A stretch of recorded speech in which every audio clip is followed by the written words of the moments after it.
Hello there, everybody. Welcome, welcome. We are in the run up to the Overwatch Champions Series Champions Clash. That's the word champions twice. Only a little bit away from the Hangzhou land. I'm here with Wheats, coach for Nightmare. Also head coach for Winthrop, which is where you Yeah. are right now in this familiar background that I think we've done about 4 or 5 interviews with people in this exact room, which is always nice. Yeah. A So lot of people in here. yeah, a lot of real talent in that program right now, and we'll talk about collegiate briefly towards the end because it's been kind of a weird semester with a lot of stuff going on, but not a lot of exposure. I think in the mainstream community. Yeah. But the off season was kind of tumultuous for you, at least in the beginning. So walk me through a little bit of how the core pieces of this nightmare roster began to come together. Excuse me. After Stockholm ended, because to my recollection, it seems like the off season began almost instantly. Yeah, I think the off season pretty much started at like all the after parties in Sweden. Like everyone's like, "Yo, bro, I want to be on a team with you," all that stuff.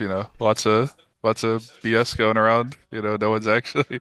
I think like almost none of those teams happened that everyone was talking about in Sweden. So, uh, it's pretty much just I knew I wasn't gonna have the first pick at like a roster or anything. I was trying to make a team where it was just like with the Winthrop guys, right? But Tree ended up leaving pretty much instantly. So we ended up being like, okay, well, the SSG guys are gone, the Liquid guys are gone. So, me as a coach, I'm like, all right, I got Ultraviolet, and then I wanted Lethal because I thought he was the best like DPS player in NA, but he just wasn't on a team. So Mm-hmm. uh I did that and then I messaged Zero and I was like, hey, you're coming to Winthrop anyways, like let's just make a team with UV. And he's like, all right, I'll do it. And then we were talking to a Korean tank player, but under the guise that we had the third partner spot, and we had like resources to get him to NA and stuff, and then Mm-hmm. the third partner slot just never happened. So that it's like he's like, okay, I'll just play on a Korean team. Like, I Yeah. can't really pay for uncertain pay, like all that kind of stuff. So, Were you at any uh, points in a conversation with any organization, or was it more of, oh, whoever the third partner spot ends up being will sign us naturally since we're yeah. sort of the third So, or one of the strongest rosters on paper constructed?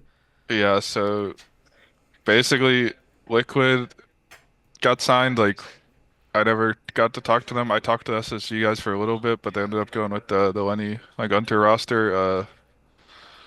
And then I sent friend requests to the C9 people because I heard they had the third slot, but they never like accepted them on Discord or anything. I never really got Wow. to talk to them, so uh, it was just we were just like, okay, well, surely there is a third team. We heard there's three teams, so Hmm. uh, Was NRG ever in the picture with this, or were you aware pretty quickly that they were not going to be around next year? we thought NRG was gonna be a team. Like right when they announced that they're doing all the partner stuff, we were like, okay, of course NRG will get partnered, and they ended up not getting partnered, and then uh but I just assumed, okay, well, they didn't get partnered because someone else got partnered, right? So we'll just go with them. It was sad to see them not get partnered, but we still But thought we were gonna find a team that after that that. NRG, what was left of the NRG core with like Rack and PGE and Scissors, was that group sticking together ever something that was on the table? I wanted to build more with the Winthrop guys, and Mm-hmm. Zero is coming, so I couldn't really have Zero and Scissors. Right. So I still love Jamal, but I wanted to I wanted the team to be as many Winthrop guys in the first place. So we ended up getting Zero, and then I think they were trying to like talk to people as a team. I'm not 100% sure, but I'm pretty sure not Rack. Rack was like that's why Rack was so surprised. Like me and Rack thought we weren't gonna be on a team, right? Like I Mm-hmm. joined Nightmare like a few days after the roster formed. So Right. And that was right because that roster wasn't completely finalized until pretty late. At least the tank situation, right? I know Cuffo was kind of Yeah, yeah. So we had like the Korean guy we were talking to. That He backed was that out. HEESUNG or Yeah, yeah. Jasmine? It Yeah, was HeeSung, and then he ended up being like, okay, well, there's no like real resources, so I'm just gonna stay in Korea. Like, yeah, I get it. And then uh, once it kind of went to Nightmare, it was just like there's more Nightmare guys, so they're like, all right, let's get Admiral. Like, okay. So interesting. So, thing you were saying before we recorded, you mentioned that the fact that most of this current Nightmare roster was on Nightmare last year is more of a coincidence than anything. But it yeah, was a thing of because we had like, formed as like most of us in like the middle of December when everyone else was already getting signed. Like we had like a server with like Heesung, Rak, Zero, UV, and interesting, Lethal. Like we were like, this is our team, and interesting. whatever partner comes, we'll obviously get signed because we're the third best roster at least, right? And then it just never happened. So then Heesung and Rak ended up going, and we had to put this ISU Winthrop mix team. Yeah, it's a little bird super team. So it's like Yeah. once you were with Nightmare at that point, it's like okay, let's get Admiral in, let's get Clear in. Yeah, Clear. I'm not sure. I don't know all the details on Clear. I think he was just on the team, so it was like, all right, we'll just keep him. Because there was a point where this was my roster, and then there was like 3 days where it's like we're joining Nightmare, and I don't know if I'm joining Nightmare too. So it's like the roster just like disappeared, and then I come back, and then Clear and Vision are the subs, and we're registered and everything. I'm like, okay, Interesting. cool. So that was not your sort Yeah, of yeah. So that I know that because that's something that a lot of people have mentioned is I think there has been some community frustration over Clear's lack of playtime, yeah. even on maps and on heroes that are his sort of specialty. What are the decisions and the rationale that go into making those kinds of roster choices? I think Kaffa is just like at a he has way more synergy with all the ICU guys, first of all. Mm-hmm. Uh, and I think going into it, we kind of were playing like 50-50 playtime. And then we're like, all right, let's just play Kuffa for this like open qualifier. And then we played the open qualifier, and then we're like, all right, we'll try clearing Kuffa a little bit. But at the end of the day, team wants to play with Kuffa. I think having subbing tanks in this format is really hard. And it's like really blatant what you're gonna play. Mm-hmm. If you put in an off tank player from your main tank player, you're pretty much saying like the same hero pool, except also we can't play Winston now.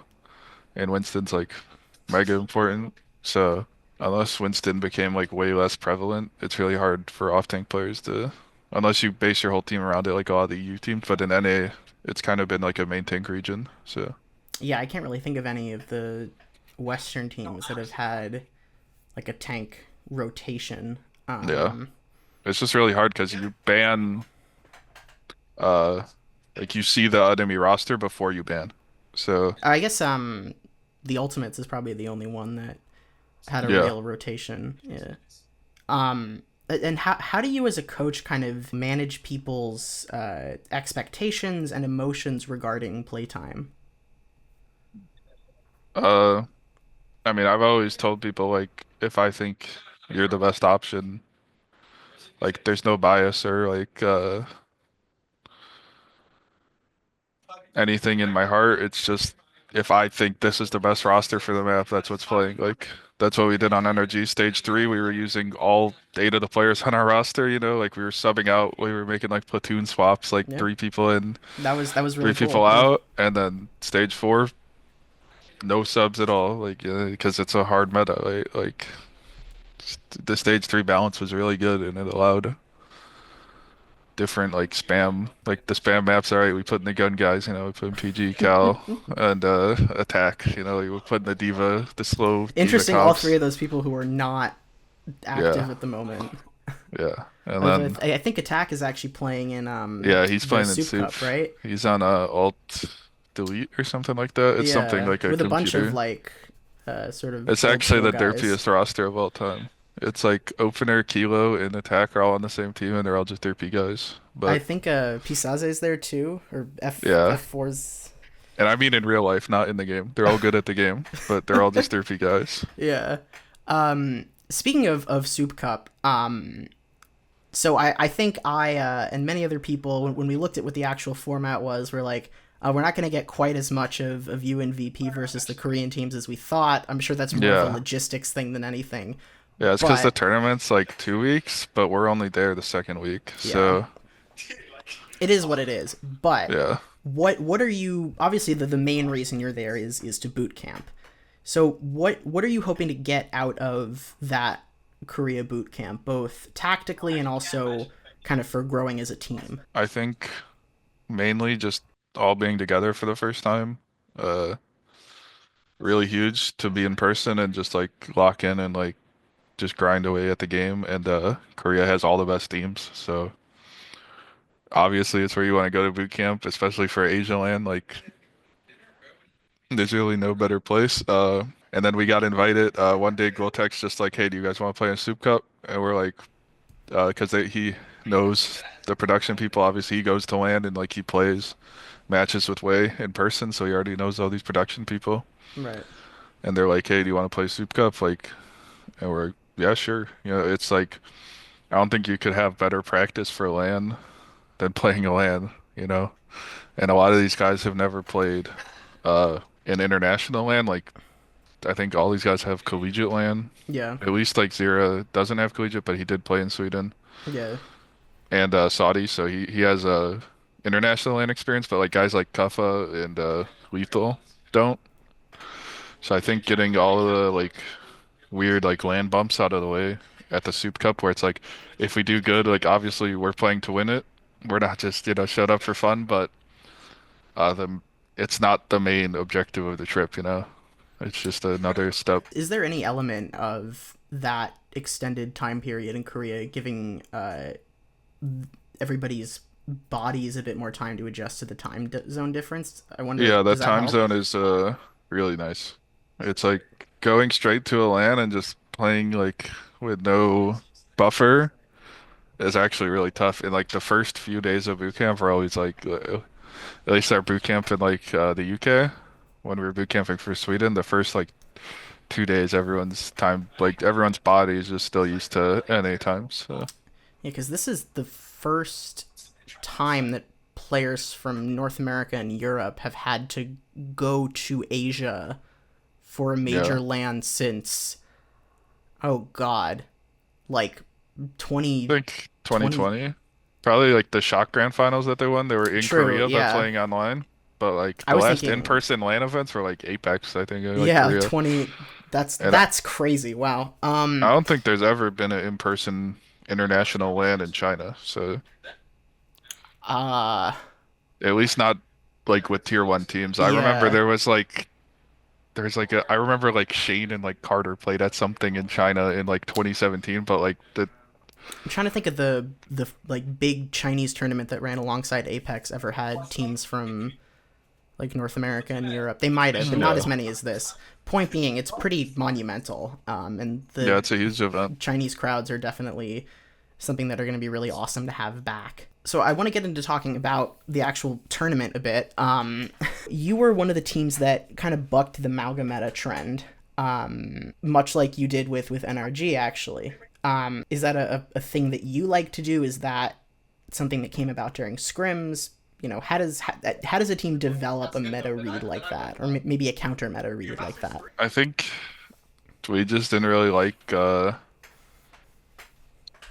we never were scrimming a team where it was like we have to go Mauga now, you know. I think a lot of teams they just like run into a brick wall and lose over and over again and go, all right, we have to mirror. Like that's the only way we can win. But there was never a situation where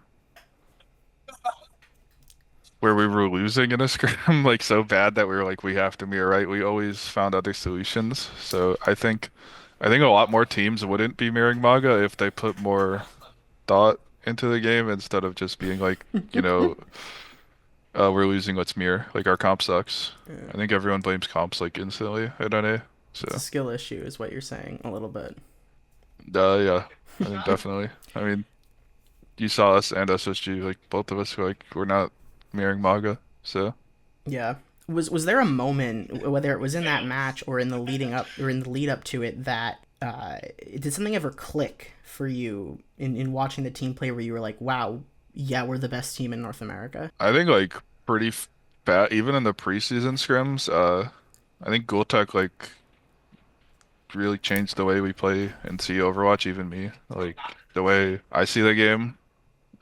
Every day we're trying to become more Korean. How we see the game, So, uh, That's I gonna be think the title quote, isn't it? Every day we're I trying. think our mindset has just changed a lot, and we realized that we see the game differently than every other like NA team, at least. Could you give me like an example of something like that? I think I mean, all the teams know how we play, right? Like we're like super split, like super angles, like we're never like super stacking on each other, like how all the other NA teams play. And you think that's something that Like you Gultech could watch all the brought? players like against us, like they'll be like, "Oh yeah, this is nightmares." Like, "Oh, they just split." Like, you know, it's you could beat it, blah blah blah, but it's really hard to beat, actually. I think so.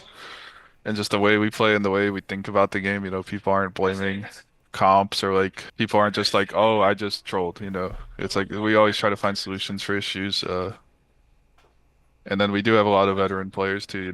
We have got a lot of experience on this roster. Like Zero is our youngest player, and he's 18. But then like the next youngest player is UV, and he's been playing for like 20,000 years. This guy's been pro since he was 16. So, Mhm.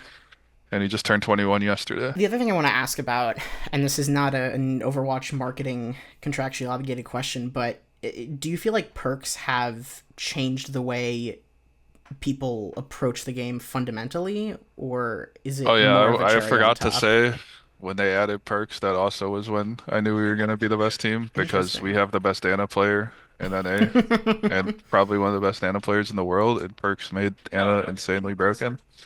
I thought most of the perks looked like they were just like they made the game more fun and more varied, and I think it does fundamentally change because you do play for the perks now. But Ana having like just four insane perks, like literally, all, the headshot's worse than all the other three. But And that's still like a yeah, chicken it's still a really good headshot. It's perk, right? crazy. So, but yeah, the perks I think changed everything and made the game way more fun. Like I'll just get on quick play to play Ana now. Like I wasn't playing Overwatch almost at all for the past like 2 or 3 years, Mm. and now I just get on to just get some perks going. Yeah, because it's like such a fun new thing.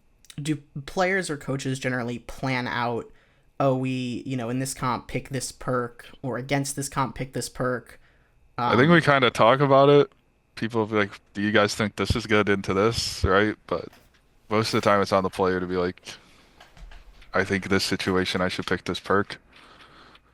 or there's Uh, some, I guess, where one is just yeah, there's objectively some that are better. just like you're trolling if you don't take like the tracer three blink recall or stuff like that. Yeah. But I think a good there's a example. lot of perks that are so situational that it's like, Kaffa, if you want to take the zap like extra damage to Torb turret because we're playing versus Torb Sim, like that's all you. That's your decision. Yeah, I think an interesting example of the evolution of that is the way that Sojourn players have kind of seen Yeah. the predominant perks change over time. Yeah, there was like an early period where everyone was like 150 real, obviously, this is broken, and then everyone was like, oh, actually, the ammo is really good. Like, let's try that. And then They went when back to the playoff time came 150 around, roll. yeah, everyone's like, I can just one shot everyone. So, Yeah, it's like players betting on themselves. yeah. Out of the players on your team, is there any one that you feel like has shown the most improvement or has kind of taken the biggest step forward from last year to this year? I mean, I think Kuffa and Admiral was already fighting for the top of best main support in NA, but I think right now he's like, it's not even close. Uh, he's leveled up so much with, I think just the way we talk about the game, and everyone's, just trying to get better every day. There's no like flame or anything, It's a really mature team actually. And, I think that's helped him, and I think just playing with like a really good, team all around him, uh, in every role has helped him. And then Kaffa on tank, like I don't think anyone could have predicted. Uh, I mean, I always knew Kaffa was good. We've been losing to ISU for like a year straight in collegiate, so I've seen this guy perform very well. But I didn't think he would be like the kind of player where it's like the other team actually has the game plan around just like our tank, you know, and it's like a really huge luxury to have. Yeah. Speaking of ISU, I think this is it kind of been the first semester where your Winthrop program has kind of been able to beat them, Yeah, yeah, we or at beat least them in the like regular season yeah, for the first time ever. or at least like it beat them in a way that doesn't kind of seem like a fluke, I guess. Yeah, Um, Other than the fact that the ISU players are playing with the fact that their program is about to get shut down, which yeah. we'll get to in a moment because I do want to get your thoughts on that. What do you think has changed for Winthrop this semester? Mm, I don't know. I feel like before there's always been like crazy stuff happening to where it's like we can't really focus on Winthrop as a team where it's like there's been so much up in the air and everyone's just so focused on OWCS and then ISU wasn't focused on OWCS last year because only Admiral was playing.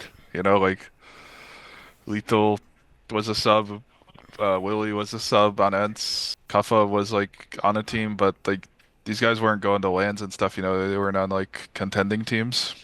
So I think this semester, since we're all like super grinding for Nightmare, we're all equally have less resources to focus on our college teams. So it's like now So it's it's just less that like you've it's like leveled up and more that yeah, ISU has yeah, I think gotten they're just worse. they can't focus as much on scrimming and stuff because they have to scrim with us, right? So now it's just like a deathmatch talent 1v1 when we play instead of like they scrimmed 10 times this week and we haven't scrimmed at all. Interesting. Yeah, that Like last definitely makes semester we sense. scrimmed one time as Winthrop. So Really, I feel like I heard about more than once. yeah, no, we scrimmed once and then we played matches. Like all the matches were our Interesting. Yeah. Um, and then speaking of ISU, that news, I think fair to say, definitely sucks to see a collegiate program that has accomplished yeah. so much and shepherded through a lot of really amazing players. Yeah, I Ending think this semester, what was your reaction to that news? really sad. They took a chance on me and then I ended up being able to get all the AT guys in there. Uh and make like I think we made collegiate Overwatch cool because of ISU. Like we made all the tier one players be like, hey, Yeah, you can do college and play pro and go pro. Uh and this is like the best way to be in person with your team other than Al, you know? So I think that first like Redbirds team, like Reiner, Iron, Sam Hydron, Luke UV, and then me coaching was just like I think it made collegiate way bigger. Not to toot our own horn too much, you no, I know, think you fully but agree. I mean, I have a freaking Redbird Esports shirt, yeah, esports shirt, because I think a lot of people like became yeah, fans of the I scene think because us of that. winning contenders as a collegiate team was really big for collegiate, and then ever since then I've just always been trying to make collegiate bigger, you know, because this is kind of the space I want to work in after I graduate, but yeah, the ISU teams like they gave us like Kirk just DM'd me on Twitter like, hey, you know, I saw you're looking for collegiate opportunities. Come check out ISU. And I actually live like an hour and a half away from ISU. Uh, I'm from Illinois, Oh, it's perfect. so I wanted to go there anyways, honestly. Uh, and then I ended up getting a scholarship for that. And I think there's so many guys in college now that would have never went to college without uh ISU. So, and their big investment in gaming. You think So, about how many just different sort of generations of Redbirds teams. It's actually yeah. really remarkable how Yeah, like how the Owl consistently good they've University. been. Yeah. And Um, then even after I left, they were still successful because they kept investing, you know. They were bought all the way into Overwatch, like at a level not really. I mean, they were they would just manage to always find the right people, right? So, and also do that as I mean, just compared to the when you compare the type of school that ISU is to yeah. the other big And esports schools. I mean, yeah, there's an ISU's obvious way disconnect there. yeah, ISU's like a way bigger. like Winthrop, there's like 4 or 5 thousand students, and most of them are commuters. Yeah.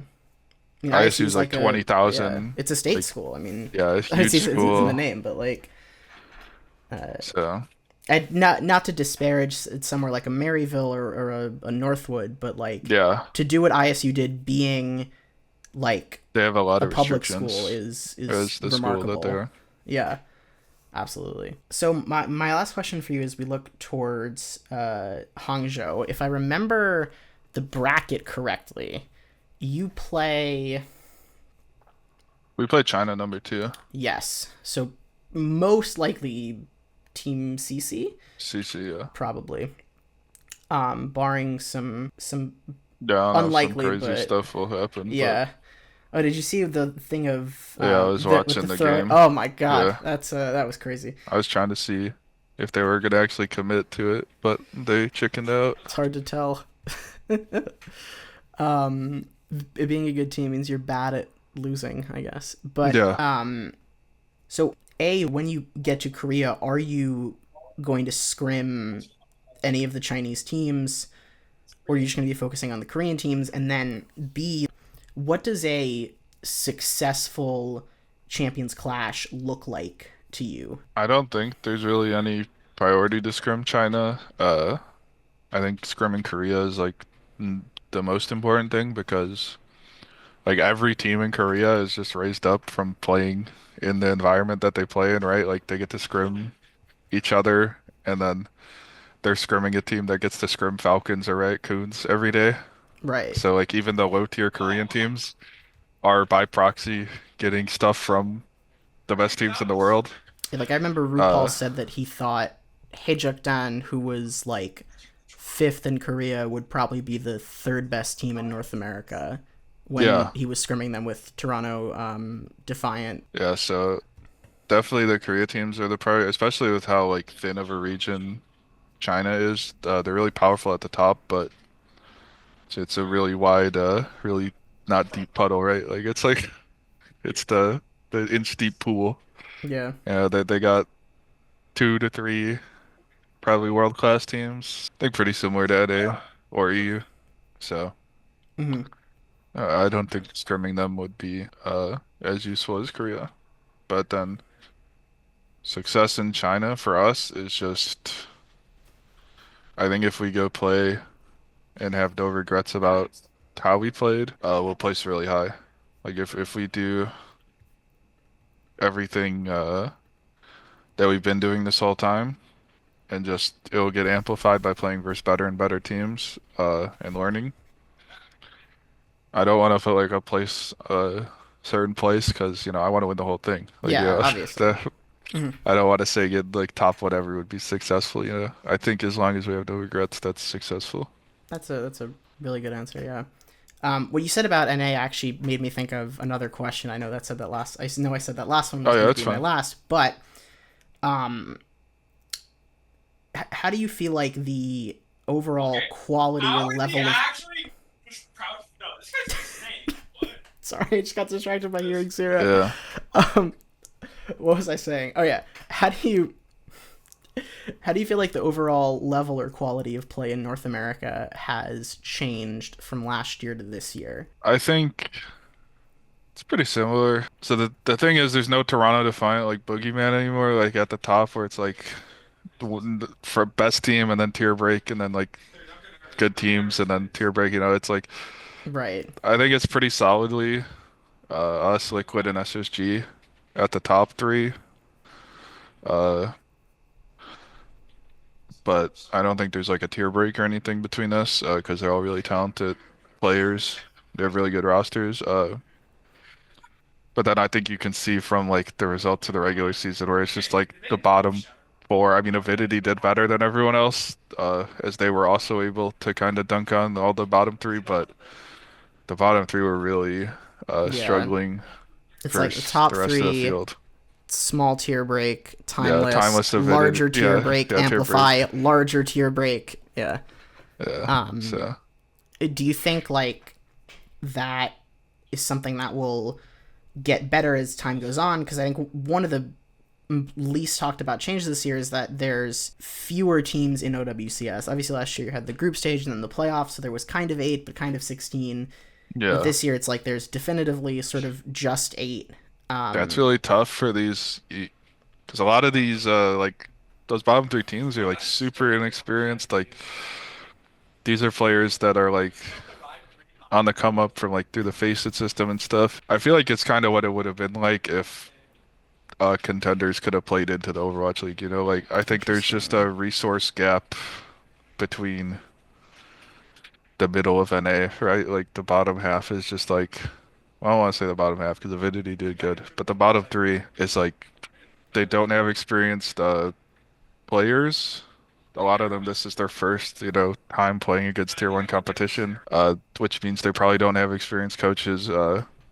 They don't have, just the means to improve because they're only scrimming each other. It's pretty hard to scrim up like versus a Yeah, team like us because you're just gonna get dunked on and then you don't like I really learn remember, anything from that. So I think it was Gap from Amplify before Stage 1 was like, those teams, they're not going to scrim us until we beat them, or at yeah, least yeah, you like have to like take prove maps off of yourself. them. Yeah, Which I guess Amplify did a couple times, so fair enough to yeah. them. But I think we scrimmed Rad every now and again, but I think we scrimmed Amplify like once and like you always test these teams out. That's how the Overwatch League was too. Like the best teams get to pick who they want to scrim, and then everything else falls in line from there. So yeah, I remember the manager of Timeless, I think, told me that they have like, a weekly scrim with Liquid at like the same time every yeah, we week or scrim something like that. SSG and Liquid like twice a week, on the same days at the same times. Just weekly setup.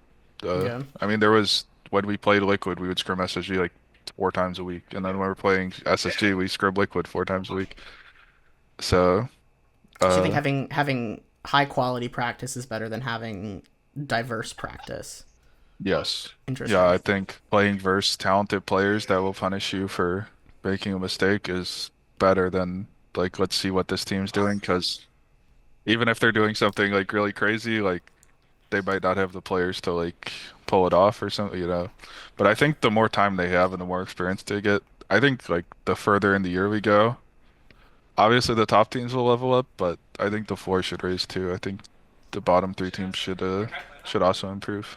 Yeah, I guess assuming they're able to maintain their And also that like spot. fluffy whatever roster, like Renko and like all those Yeah, guys, like they should make their way into the scene eventually and like probably be challenging at least Avidity and like Timeless, like around that level, I would guess.